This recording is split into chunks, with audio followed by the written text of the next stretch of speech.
Hi అండి. ఈరోజు ఈ వీడియోలో నర్మదా పుష్కరాలు పార్ట్ 2 అండి. నర్మదా పుష్కరాలు ఆల్రెడీ పార్ట్ 1 చేశాను. ఈ పార్ట్ 1లో నర్మదా తల్లి యొక్క జన్మస్థలమైన అమర్కంటక్ గురించి టోటల్ డీటెయిల్స్ చెప్పానండి. మనం అక్కడ చూడాల్సిన విజిటింగ్ ప్లేసెస్ కూడా అన్నీ చెప్పాను. ఎవరైనా ఆ వీడియో చూడకపోతే ఆ వీడియో కూడా చూడండి. ఇప్పుడు ఈ పార్ట్ 2లో నేను చెప్పబోయే ప్లేస్కి మీరు వెళ్ళి పుష్కర స్నానం చేయాలి అనుకుంటే అక్కడ మీరు 2 జ్యోతిర్లింగాలని కవర్ చేయొచ్చండి. ఒక జ్యోతిర్లింగం ఓంకారేశ్వర్ అండి, ఇంకొక జ్యోతిర్లింగం ఉజ్జయినిలో ఉన్న మహాకాళేశ్వర్ అండి. ఈ ఓంకారేశ్వర్ దగ్గరే మనకి నర్మదా నది ఉంటుంది. ఈ వీడియోని చివరి వరకు స్కిప్ చేయకుండా చూడండి, ఎందుకంటే ఉజ్జయిని మహాకాళేశ్వర్లో జరిగే భస్మహారతి గురించి ఫుల్ డీటెయిల్స్ చెప్తానండి. అలాగే కాలసర్ప దోషం ఉన్న వాళ్ళకి ఏం పరిహారం చేసుకోవాలో కూడా నేను డీటెయిల్స్ అన్ని చెప్తాను. బృహస్పతి వృషభ రాశిలోకి ప్రవేశించినప్పటి నుండి 12 రోజుల పాటు జరుపుకుంటారండి ఈ నర్మదా పుష్కరాలని.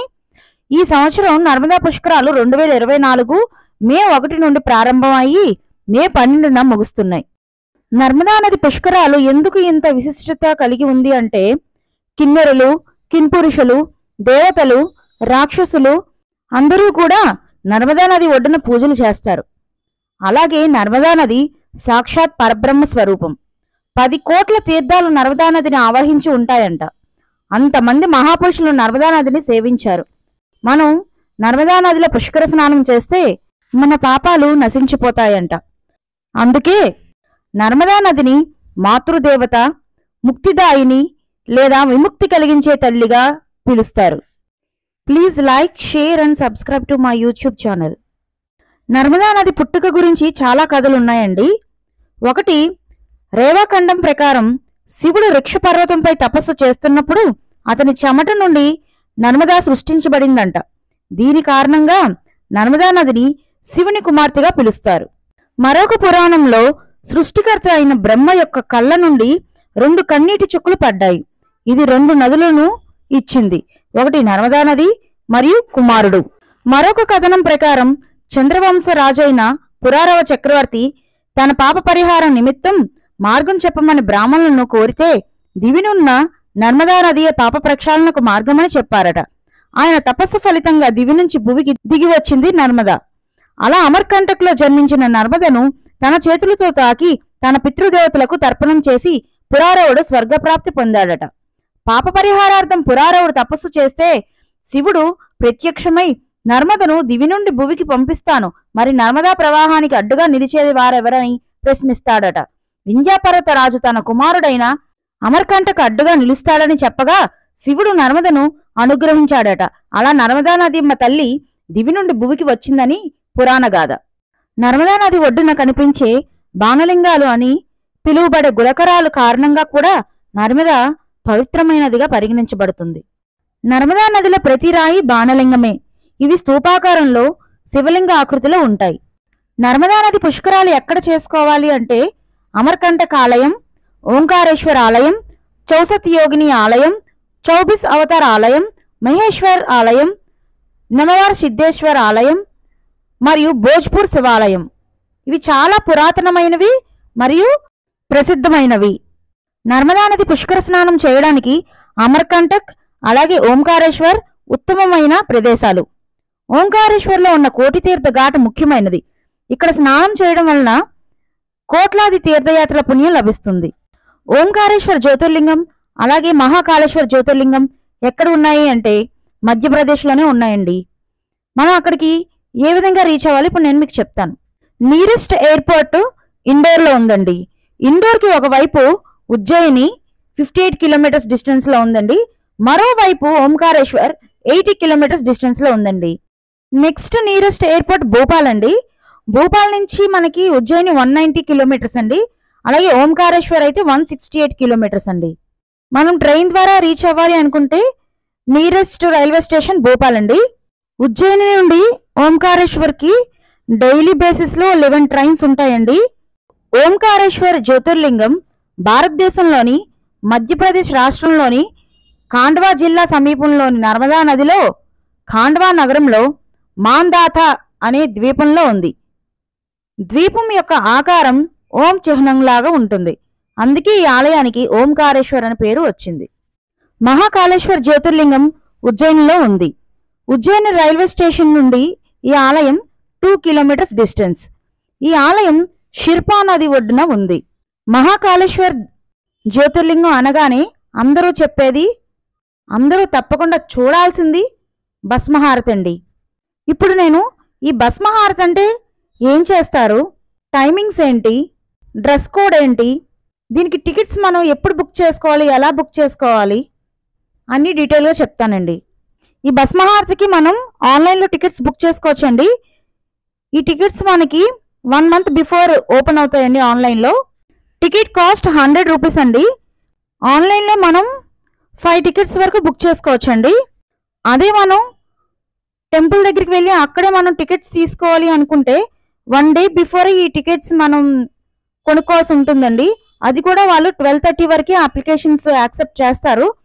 ఆ యాక్సెప్ట్ చేసిన అప్లికేషన్స్ అన్ని లిస్ట్ కూడా ఎవరెవరు నెక్స్ట్ డే ఆ హారతికి ఎలిజిబుల్లో 7 o'clockకి లిస్ట్ అంతా డిక్లేర్ చేస్తారండి. ఈ భస్మహారతి టైమింగ్స్ ఎర్లీ మార్నింగ్ 4 o'clock నుండి 6 o'clock వరకు అండి. దీనికి ముందు జలాభిషేకం చేస్తారండి. ఆ జలాభిషేకం టైమింగ్స్ అయితే 3:15 నుండి 4 o'clock వరకు అండి. ఈ జలాభిషేకానికి పురుషులని గర్భాలయంలోకి అనుమతిస్తారండి. వాళ్ళే స్వయంగా జలాభిషేకం చేయొచ్చు, స్త్రీలని అలౌ చేయరండి. ఈ భస్మహారతి రిపోర్టింగ్ టైంలో ఫోటో ఐడి ప్రూఫ్ తప్పనిసరిగా ఉండాలండి. శ్రావణ మాసంలో బుకింగ్స్ ఉండవు. ఆన్లైన్ బుకింగ్ టైమింగ్స్ అయితే మార్నింగ్ 8 AM to 9 PM అండి. శివలింగాన్ని తాకడానికి పురుషులకు మాత్రం అనుమతిస్తారండి. స్త్రీలకు కానీ పిల్లలకి కానీ అనుమతించరండి. అలాగే గర్భగుడిలోకి వెళ్ళడానికి కూడా స్త్రీలను కానీ పిల్లల్ని కానీ అనుమతించరండి. భక్తులు తెల్లవారుజామున 1 గంట లోపే రిపోర్ట్ చేయాలండి. జలాభిషేకం అనంతరం భక్తులకు కేటాయించిన మండపంలో కూర్చోబెట్టేందుకు అనుమతిస్తారు. అఘోరి బాబా భస్మహారతి చేస్తారండి. ఆలయంలో ప్రతిరోజు నిర్వహించే మొదటి ఆచారం భస్మహారతి అండి. ఇది దేవుడిని మేలుకొల్పడానికి అలాగే అలంకరించడానికి అండి ఈ భస్మహారతి. భక్తులు ఈ భస్మహారతి చూడడానికి కొన్ని మండపాల్లో కూర్చోబెడతారండి. అందులో బాగా దగ్గరగా గర్భగుడికి దగ్గరగా ఉండే మండపం నంది మండపం అండి. ఇది కొంచెం చిన్నగా ఉంటుంది. అందులో 100 మంది సరిపోతారు. కానీ గర్భగుడికి చాలా దగ్గరగా ఉంటుంది, బాగా కనిపిస్తుందండి. ఈ భస్మహారతి 45 minutes to 1 hour టైం పడుతుందండి. ఈ భస్మహారతి సమయంలో ఒక 1.5 minute స్త్రీలు చూడకూడని సమయం ఉంటుందండి. ఆ సమయంలో వాళ్ళు చెప్తారు, ఆ టైంలో స్త్రీలు కళ్ళు మూసుకోవాలండి. సోమవారాల్లో ఆలయంలో రాత్రి 11 నుండి 12 గంటల వరకు ప్రత్యేక భస్మహారతి ఉంటుందండి. డ్రెస్ కోడ్ విషయానికి వస్తే పురుషులు అయితే సాంప్రదాయ ధోతి ధరించాలండి. అలాగే స్త్రీలు తప్పనిసరిగా చీర ధరించాలండి. కాలసర్ప దోషం ఉన్న వాళ్ళకి దోష నివారణ పూజలు కూడా ఇక్కడ జరుపుతారండి. రాహుకాలంలో మాత్రమే కాలసర్ప దోష పూజ చేయాలి. కాలసర్ప దోష పూజ సమయాలు మీకు ఇప్పుడు చెప్తానండి. సోమవారం అయితే ఉదయం 7:30 నుండి 9 గంటల వరకు అండి. మంగళవారం మధ్యాహ్నం 3 గంటల నుండి 4 గంటల వరకు అండి. బుధవారం మధ్యాహ్నం 12 గంటల నుండి 1 గంటన్నర వరకు. అలాగే లక్షవారం మధ్యాహ్నం 1 గంటన్నర నుండి 3 గంటల వరకు. శుక్రవారం ఉదయం 10:30 నుండి 12 గంటల వరకు. శనివారం ఉదయం 9 గంటల నుండి 10:30 వరకు. అలాగే ఆదివారం సాయంత్రం 4:30 నుండి 6 గంటల వరకు. కాలసర్ప దోషంలో కూడా రకాలు ఉంటాయండి. వాళ్ళ జన్మ జాతకాన్ని చూసి వాళ్ళు ఏ విధమైన పరిహారం చేయాలో ఆ పరిహారం చేస్తారండి అక్కడ. వీలైతే మీరు మీ జన్మ జాతకాన్ని తీసుకొని వెళ్ళండి. ఇప్పుడు ఓంకారేశ్వర్లో చూడవలసిన ప్లేసెస్ గురించి మీకు చెప్తానండి. ఫస్ట్ ఓంకారేశ్వర్ టెంపుల్ అండి. అది జ్యోతిర్లింగం నర్మదా నది ఒడ్డున ఉంటుంది. ఓం ఆకారంలో ఉంటుందండి. ఈ టెంపుల్కి వెళ్ళడానికి మనం ఒక 50 steps వరకు ఎక్కాల్సి ఉంటుందండి. నెక్స్ట్ చూడాల్సిన టెంపుల్ మామూలేశ్వర్ టెంపుల్ అండి. ఇది నర్మదా నదికి సౌత్ సైడ్ ఉంటుంది. దీనిని కూడా ఒక జ్యోతిర్లింగంగానే భావిస్తారండి అక్కడ ప్రజలు. నర్మదా నదికి ఒకవైపు ఓంకారేశ్వర్ టెంపుల్, మరోవైపు మామూలేశ్వర్ టెంపుల్ అండి. నెక్స్ట్ నర్మదా పరిక్రమ. ఆ నెక్స్ట్ గౌరీ సోమనాథ్ టెంపుల్ అండి. ఇక్కడ శివలింగం 6 feet హైట్లో ఉంటుందండి. అలాగే టైమింగ్స్ అయితే morning 5 AM to evening 6 PM వరకు అండి. దీనికి కూడా ఒక 200 స్టెప్స్ ఉంటాయండి టెంపుల్కి రీచ్ అవడానికి. నెక్స్ట్ చూడవలసిన టెంపుల్ కేదారేశ్వర్ టెంపుల్ అండి. ఇది ఓంకారేశ్వర్ టెంపుల్ నుండి 4 కిలోమీటర్స్ డిస్టెన్స్లో ఉంది. ఇది సిద్ధనాథ్ టెంపుల్కి దగ్గరలో ఉంటుందండి. నెక్స్ట్ చూడవలసిన టెంపుల్ ఓంకార్ మందాత టెంపుల్ అండి. ఇది బస్ స్టాండ్ నుండి 650 మీటర్స్ అండి. Timings morning 5 AM to night 10 PM వరకు ఉంటుందండి. తర్వాత సిద్ధనాథ్ టెంపుల్ అండి. ఈ టెంపుల్ ఓంకార్ మందాత టెంపుల్కి దగ్గరలోనే ఉంటుందండి. నెక్స్ట్ చూడవలసిన టెంపుల్ సత్మాత్రిక టెంపుల్ అండి. ఇది ఓంకారేశ్వర్ టెంపుల్ నుండి 7 కిలోమీటర్స్ డిస్టెన్స్లో ఉంది. తర్వాత 24 అవతార్స్ గ్రూప్ ఆఫ్ టెంపుల్స్ అండి. ఇక్కడ హిందూ టెంపుల్స్, జైన్ టెంపుల్స్ ఉంటాయండి. దీనినే సిద్ధేశ్వర్ టెంపుల్ అని కూడా అంటారండి. నెక్స్ట్ రన్ముక్తేశ్వర్ టెంపుల్ అండి. ఇది ఓంకారేశ్వర్ పరిక్రమ మీద ఉంటుంది. ఈ టెంపుల్ని పాండవాస అజ్ఞాతవాసలో ఉన్నప్పుడు కట్టారండి. నెక్స్ట్ కాజల్ రాణి కేవ్ అండి. ఇది ఓంకారేశ్వర్ టెంపుల్ నుండి 8 కిలోమీటర్స్ డిస్టెన్స్లో ఉంది. టైమింగ్స్ అయితే morning 9 AM to afternoon 2 PM వరకు అండి. నెక్స్ట్ ఓంకారేశ్వర్లో VR దర్శన్ కూడా ఉంటుందండి. ఓంకారేశ్వర్ అయిన తర్వాత ఓంకారేశ్వర్ నుండి ఒక 70 కిలోమీటర్స్ డిస్టెన్స్లో మహేశ్వర్ ఉందండి. 3 hours జర్నీ పడుతుంది. ఇక్కడ కూడా నర్మదా నది ఉందండి. ఇక్కడ కూడా మనం నర్మదా పుష్కర స్నానం చేయొచ్చు. ఇక్కడ ఉన్న ఘాట్ పేరు అహల్య ఘాట్. ఇది చాలా ఫేమస్ ఘాట్ అండి. ఇక్కడ కూడా మనం చూడడానికి చాలా పురాతనమైన టెంపుల్స్ అన్నీ ఉన్నాయండి. ఈ అహల్య ఘాట్ దగ్గర ఎవ్రీడే 8 PM నర్మదా హారతి ఇస్తారండి. ఈ అహల్య ఘాట్లో మనకి బోటింగ్ ఉంటుందండి. అలాగే సన్సెట్, సన్ రైజ్ ఇక్కడ నుండి చూడడానికి చాలా బాగుంటుంది. ఈ మహేశ్వర్లో ఫేమస్ ఏంటి అంటే మహేశ్వరి శారీస్ అండి. నెక్స్ట్ మహేశ్వర్ ఫోర్ట్ అండి. ఈ ఫోర్ట్ని కట్టించింది ఒక Maratha queen Ahilyabai Holkar. Next Ahilyeshwar temple అండి. ఇది మహేశ్వర్ బస్ స్టాండ్ నుండి 1.5 కిలోమీటర్స్ డిస్టెన్స్లో ఉంది. Next Rajarajeshwar temple.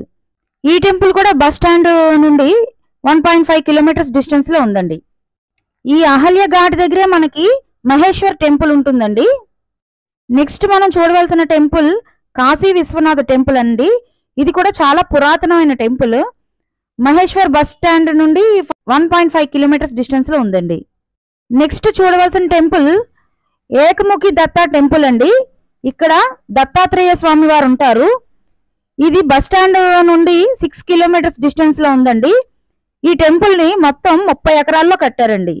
Next చూడవలసింది సహస్రధార water falls అండి. ఇది బస్ స్టాండ్ నుండి 7 కిలోమీటర్స్ డిస్టెన్స్లో ఉందండి. నెక్స్ట్ చూడవలసిన టెంపుల్ జలేశ్వర్ మహాదేవ్ టెంపుల్ అండి. ఇది నర్మదా నదికి పడమర దిక్కున ఉంటుంది. శివుడు త్రిపురాసురుడిని వధించిన తర్వాత తన ఆయుధాలన్నిటినీ కూడా ఇక్కడ నర్మదా నదిలోనే వదిలేశారంట. ఈ ఆలయం వెనుక కదంబ ఫారెస్ట్, అలాగే కదంబేశ్వర్ ఆలయం కూడా ఉంటుంది. ఈ జలేశ్వర్ ఆలయం బస్ స్టాండ్ నుండి 2 కిలోమీటర్స్ డిస్టెన్స్లో ఉందండి. అలాగే టైమింగ్స్ విషయానికి వస్తే morning 7 AM to evening 6 PM అండి. నెక్స్ట్ చూడవలసిన పురాతనమైన ఆలయం కాళేశ్వర్ ఆలయం అండి. ఇది నర్మదా నదికి తూర్పున ఉంటుంది.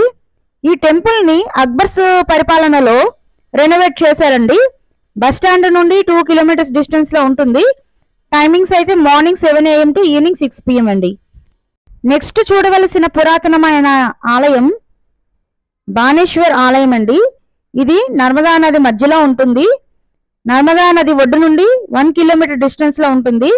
ద్వాపర యుగంలో బాణాసురుడు ఇక్కడ శివుడిని పూజించేవాడంటండి. బోట్ రైడ్ ద్వారా మనం ఈ ఆలయాన్ని దర్శించుకోవచ్చు. ఇప్పుడు ఉజ్జయినిలో చూడవలసిన టెంపుల్స్ అన్ని చెప్తానండి. ఫస్ట్ ఇక్కడ మనం చూడవలసినది మహాకాళేశ్వర్ జ్యోతిర్లింగం అండి. ఈ మహాకాళేశ్వర్ టెంపుల్లోనే భస్మహారతి జరుగుతుందండి. భస్మహారతి టోటల్ డీటెయిల్స్ ఇందాక నేను ఆల్రెడీ చెప్పాను. 300 మీటర్స్ డిస్టెన్స్లో మనకి ఒక అమ్మవారి ఆలయం ఉందండి, హరిసిద్ధ మాత టెంపుల్. అలాగే 8 కిలోమీటర్స్ డిస్టెన్స్లో గట్కాళిక మందిర్ ఉందండి. ఇందులో కొంతమంది హరిసిద్ధ మాతయే శక్తిపీఠం అంటారండి, కొంతమంది గట్కాళిక మందిరే శక్తిపీఠం అంటారండి. అందువల్ల అక్కడికి వెళ్ళినప్పుడు 2 ఆలయాలని దర్శించుకోండి. నెక్స్ట్ తప్పకుండా దర్శించుకోవాల్సిన ఆలయం మంగళనాథ్ టెంపుల్ అండి. ఇది మహాకాళేశ్వర్ మందిర్ నుండి 3 కిలోమీటర్స్ డిస్టెన్స్లో ఉంది. ఇది కుజగ్రహం పుట్టిన ప్రదేశం అండి. నెక్స్ట్ చూడవలసిన టెంపుల్ కాలభైరవ మందిర్ అండి. ఇది మహాకాళేశ్వర్ టెంపుల్ నుండి 4 కిలోమీటర్స్ డిస్టెన్స్ లో ఉంది. తర్వాత తప్పకుండా విజిట్ చేయాల్సిన ప్లేస్ సందీపని మునీశ్వర్ ఆశ్రమం అండి. ఎందుకు ఇది తప్పకుండా విజిట్ చేయాలి అన్నాను అంటే శ్రీకృష్ణుడు చదువుకున్న ఆశ్రమం అండి ఇది. Next Ujjayini corridor. నెక్స్ట్ ఉజ్జయిన్లో ఫేమస్ టెంపుల్ చింతామన్ గణేష్ ఆలయం అండి. ఇది మహాకాళేశ్వర్ టెంపుల్ నుండి 6.3 కిలోమీటర్స్ డిస్టెన్స్ లో ఉంది. అలాగే ఇది స్వయంభూ అండి. ఈ ఆలయానికి వెళ్తే మనలో ఉన్న బాధలు ఆందోళనలు అన్నీ తొలగిపోతాయి అంటారండి. నెక్స్ట్ చూడవలసిన ప్లేస్ రామ్ ఘాట్ అండి. ఇక్కడ వనవాసం సమయంలో శ్రీరాముడు సీతాదేవి స్నానం ఆచరించేవారంటండి. ఇక్కడ ఉన్న నది పేరు షిప్రా నది అండి. ఇది హరసిద్ధి మాత టెంపుల్ కి దగ్గరలో ఉంటుంది. కుంభమేళా కూడా ఇక్కడే జరుగుతుందండి. నెక్స్ట్ చూడవలసిన టెంపుల్ ద్వారకాధీష్ గోపాల్ మందిర్ అండి. దీనికి కూడా ఒక చరిత్ర ఉందండి. ఒక మరాఠా కింగ్ బాలాజీ షిండే గారికి కలలో దేవుడు కనిపించి ఆలయాన్ని నిర్మించమని చెప్పడం వల్లనే ఈ ఆలయాన్ని నిర్మించారండి. ఉజ్జయినిలో ఇది 2nd లార్జెస్ట్ టెంపుల్ అండి. ఇక్కడ స్టాచ్యూ 2 feet అండి. నెక్స్ట్ రామ్ జనార్దన్ మందిర్ అండి. ఇది గడ్కాలికా మందిర్కి దగ్గరలో ఉంటుంది. టైమింగ్స్ విషయానికి వస్తే morning 6 AM to evening 7 PM అండి. ఇది బాగా పురాతనమైన ఆలయం. ఈ ఆలయాన్ని 17వ శతాబ్దంలో నిర్మించారు. నెక్స్ట్ ఇస్కాన్ టెంపుల్ అండి. ఇది మహాకాళేశ్వర్ టెంపుల్ నుండి 6 కిలోమీటర్స్ డిస్టెన్స్ లో ఉంది. టైమింగ్స్ అయితే morning 4:30 AM to afternoon 1 PM అండి. అలాగే evening 4 PM to night 9:15 PM అండి. నెక్స్ట్ బడా గణేష్ మందిర్ అండి. ఇక్కడ వినాయకుడి విగ్రహం చాలా పెద్దది ఉంటుందండి. మహాకాళేశ్వర్ టెంపుల్ నుండి 230 మీటర్స్ అండి. నెక్స్ట్ త్రివేణి ఘాట్ అండి. శ్రీ శనేశ్వర్ నవగ్రహ టెంపుల్ అండి. ఇక్కడ ఇది మహాకాళేశ్వర్ టెంపుల్ నుండి 9 కిలోమీటర్స్ డిస్టెన్స్ లో ఉందండి. ఇప్పటి వరకు నేను చెప్పిన ఈ 3 ప్లేసెస్ అంటే ఓంకారేశ్వర్, ఉజ్జయిని, మహేశ్వర్లో ఉన్న టెంపుల్స్ అన్నిటిని కవర్ చేయడానికి మీకు 4 days టైం సరిపోతుందండి. నర్మదా నదిని రేవా నది లేదా సాకర్ణి నది అని కూడా పిలుస్తారు. అందరూ తప్పకుండా లైక్ చేయండి. వీడియోని చివరి వరకు చూసినందుకు థ్యాంక్ యూ.